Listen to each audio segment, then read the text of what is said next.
Judy Hopps grows up in Bunnyboro, a small farming community where her entire family is perfectly happy growing carrots forever, but young Judy has other ideas. She performs in a school play announcing her dream of becoming the first rabbit police officer in Zootopia. A fox named Gideon Gray immediately shows up to bully her and tell her that prey animals don't become cops, because of course he does, but Judy takes the punch and doubles down on her dream anyway. 15 years later, Judy graduates top of her class from the Zootopia Police Academy, with Mayor Lionheart himself showing up to give a speech, while her parents send her off with fox repellent and a list of everything that could kill her. Very supportive stuff. Judy arrives in Zootopia, genuinely dazzled by the city, moves into a tiny apartment above a loud nightclub, and reports to the ZPD, where Chief Bogo, a massive water buffalo who has already decided she is useless, assigns her to parking duty. She tickets 101 cars by noon, which is impressive and completely beside the point. During her shift, Judy gets conned by Nick Wilde, a smooth-talking red fox who talks his way into an elephant ice cream shop with a sob story about his son, then melts the giant popsicle down and resells it as smaller ones to lemmings, pocketing the full markup. He calls it a hustle and Judy calls it fraud, but she has no actual evidence, so she has to let it go. The next day, Judy abandons her post to chase Duke Weaselton, a weasel who robbed a flower shop, pursuing him across rooftops and through the city until she catches him.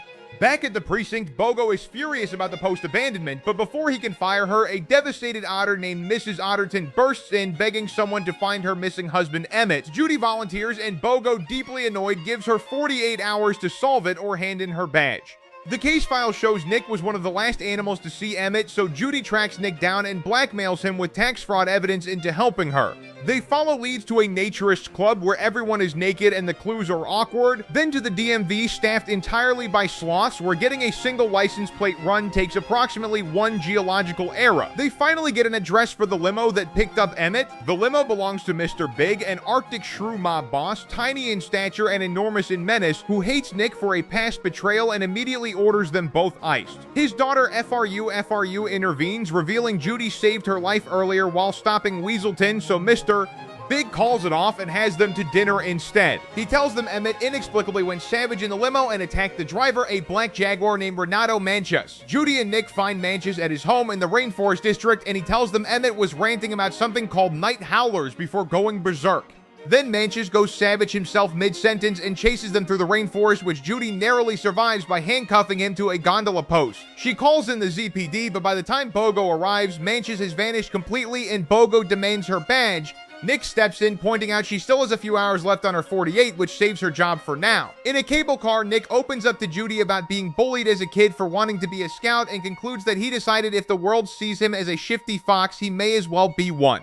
It's genuinely sad. Moving on. Assistant Mayor Bellwether, a cheerful sheep who seems thrilled to finally be useful, gets them access to city traffic cameras which show Manchas was grabbed by timberwolves. Judy assumes the wolves are the night howlers.